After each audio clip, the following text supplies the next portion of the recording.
why don't we start with, so you going to beauty school? Oh, that was fun. We went, we had to go 6 months at that time. It's longer now. And I drove with these other two ladies, and we'd discuss our lessons going on.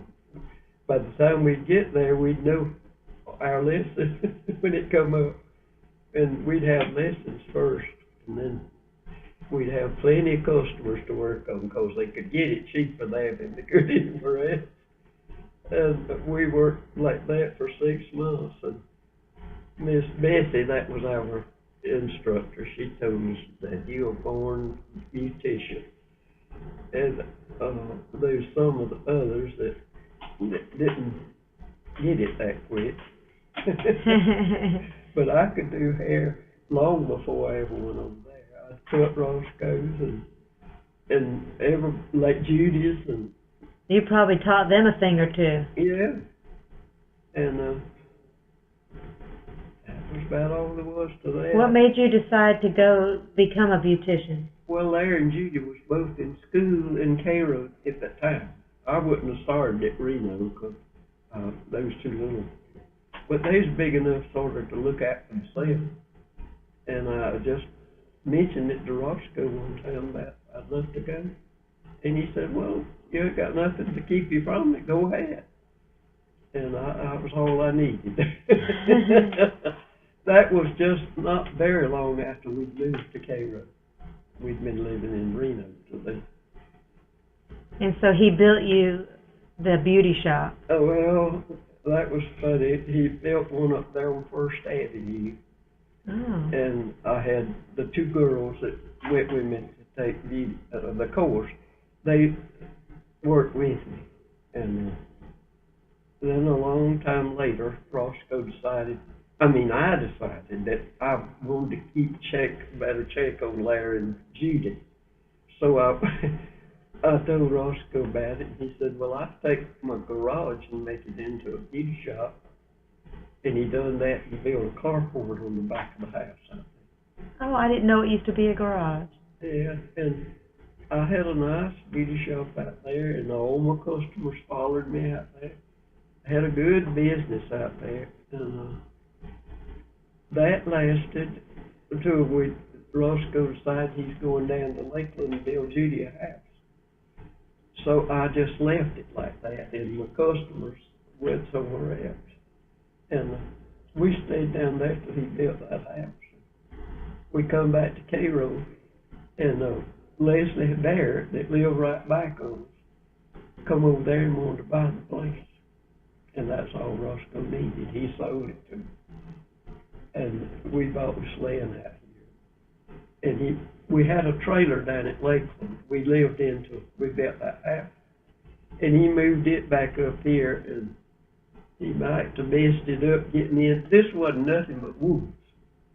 And he built the pond first, and got that cleaned up down there. And then he put that trailer in front of it. He put a little thing in. I went to doing hair, and all my customers kept coming back. But that was such a small little old place, and I didn't like it. He said, "Well, I'm going to build you one out there back of the house." And he said, "I'm going to put that on wheels." He said, "I'm tired of building beauty shops." And I never did move from that, and I worked out there till I retired. But it's a nice little beauty shop, and Judy said she might rent it to somebody. I said, "Well, that would be bad because there'd be so much traffic in and out, and you wouldn't like that." So she never has rented it. And Jessica take the course, and she cuts people in the family's hair. And I've had mine done there several times. Mm-hmm. Was a good beautician, but she was working in Tallahassee, and she had a good many customers. But she decided that they didn't have no insurance on her, and she needed that.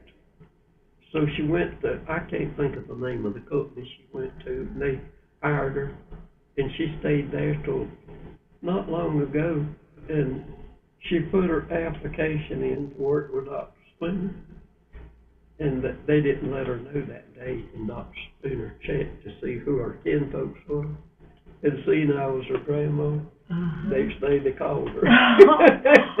And she's been working there since, and she likes it. So a lot of the ladies that used to come and get their hair done there, tell us about what you did for them when they would pass away. When they were passed away, they'd call me at the funeral home, and I'd have to go down there and fix the hair. And that was hard. The first one I ever done, I thought I couldn't do it, but it got to where it wasn't that bad. And I'd go down there, and they'd shampoo it, and all I had to do was fix it and dry it and comb it out. I made good. They pay you about $25 to go down there. Back then, that was good. And I didn't have no trouble about that. He'd have a check for me when I'd walk out the door. And every time I'd fix somebody's hair, I fixed a lot of them. But you know, after you fix a person's hair a long time, they get close to you. Right. They're sort of hard too. And then when I started going to those suppers up at the Methodist church, half of them people I'd fix the hair, and I knew most of them. You did Reba's hair, right? Yeah, all the time I was doing hair, I did her hair. We'd have a little falling out once in a while, and we'd get over it. Yeah. She was sort of hard for me to get acquainted with, but I thought a lot of her. And Eva was special. I loved her. And Who are these people we're talking about? Eva, that's her grandma. Beverly's mother. Yeah. I just mean for the camera. She was a sweet person. She had a lot of patience, and I liked that about her. Larry couldn't have done any better. No, if he'd have looked all over the country. She was special, and she's always been. She knows that, though. She gave me them little curtains, you know, that you used for a while. They were in Jacob's room. You didn't take them with you. They're so pretty. She said she thought she had something she could use them for. And that's the reason you left them? You didn't want them? They're right here. Well, she had something. She put them in your room. I know it, but maybe she I had. would have thought she'd have sent them with you. She gave me them. And she's always, when she seen I needed something, she'd get it, bring it to me. Yeah. Like that shower curtain in there. I'm using it out there where I'm at. And little things like that. She was real thoughtful. And I admired her for that. What made you ever want to start being a beautician? Son, I didn't hear you.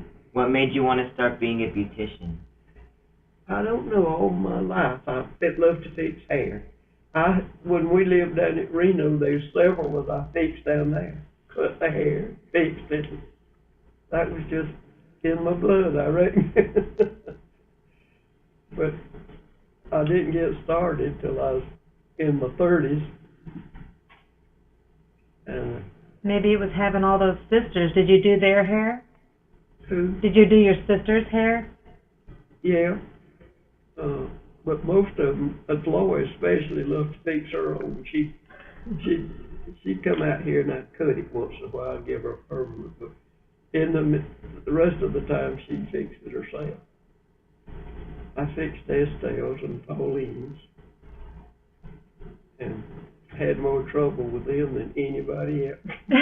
I couldn't fix Pauline's like they did in Jacksonville. She had one down there that she done a good job fixing it, and I thought I fixed it just like it, but it wasn't quite right. Yeah, that's you and Pauline right there, right? Yeah. she didn't have much more hair than me, but they teased the life out of it.